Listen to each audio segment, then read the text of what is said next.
As it's a bit blowy outside, we've moved inside today, and I'm aboard the new 68 flybridge cruiser from British brand Sunseeker, the last in its successful and well-established line, the Manhattan range.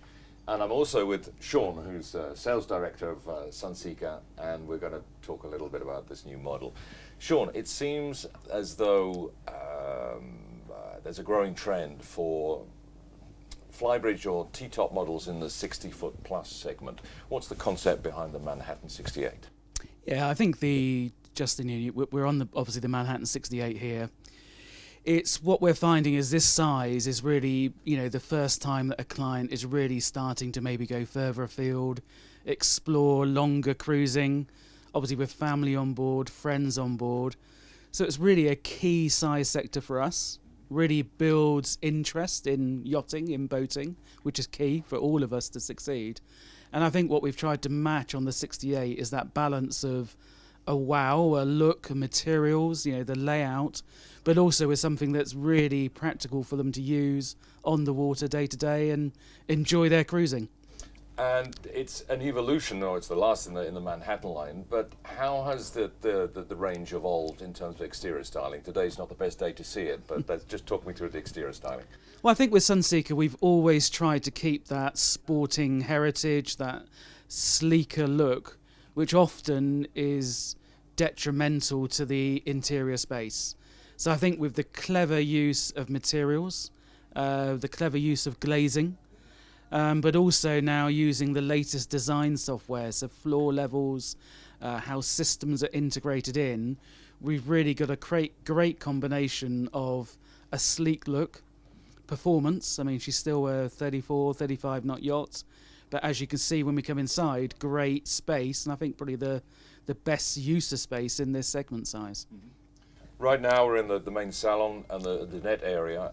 You were talking about the practical side of living on board. How do we see that in the layout on the main deck? Well, I think when you come in through the door here, the first thing you'll notice is the galley being in the aft end. Now, a lot will say that's a design trend, which has become prominent in the industry. But if you're using the boat, if you're a family on board, it works really well. Whether you're cooking a meal in an evening or a lunchtime, just preparing food during the day, salads or whatever it might be, you're in the hub of what's going on. You'll notice when you walk through, there's no threshold on the door; it's flush. So you really join all the spaces together. So it's a great entertainment space coming into then this sort of sumptuous seating area, where a little thing now, the TV being integrated on show, but not in the way of a window. So you can sit here still with a great view. Systems are integrated into the TV, or maybe in an evening you're sitting there watching your favourite film. Okay, so Justin, we're now sat at the main helm. You'll see from the helm station itself, we're really trying to keep it simple, clean, but easy to use. Everything needs to fall to hand. Silly things now, all the nav screens are touch sensitive, but when you're running, often trying to touch is not the easiest way. So we've even put controls around the wheel to make it easier. The 68 comes with either two shaft drive options, so either 1,000 or 1,200 horsepower MANs on shaft drive, or the option of the Volvo IPS 1350s. Either way, you're looking at a 33 to 34 knot top end, but an easy cruise at anywhere from sort of 20 to 25 knots. Okay, so what has been really good with the 68, Justin, is that we've managed to get a layout which has two staircases. So one forward, which takes you down to the VIP cabin, and then the two twin cabins. But with that second staircase then leading to the master, it's meant you haven't had to have a corridor all the way through the lower deck. So it's meant the two twin cabins are great size. The VIP forward is as you would expect, great second cabin, all en suite.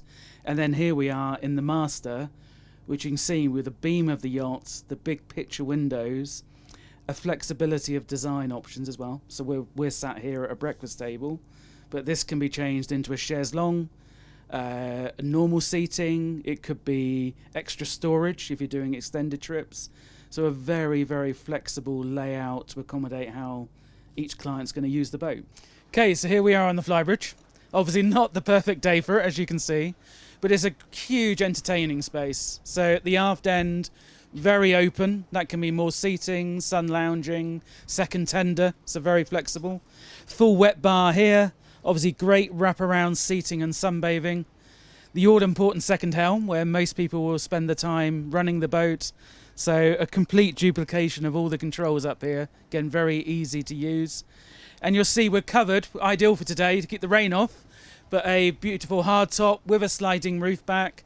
So again, adjusting the shade during the day for how much sun you want coming through. Well, this has become the key area. I think all clients want to be interacting with the water as close as they can. So here we have a full beam hydraulic platform. So very easy for carrying the main tender. But obviously once that tender's off, you've got a knee-high underwater swim platform. Works very well. Forward of that, we've tried to incorporate all the toys you're going to need. So sea bob locker here, which again, once the platform's down, means you can just float the sea bobs out. So very, very easy to use. Above that, we have a seat, so if you're getting changed, just relaxing in the sun. Storage for blow-up paddle boards, dive equipment, towels, overhead lighting and shower. So it's really an area that you can enjoy being at one with the water, which all of the clients now want to do.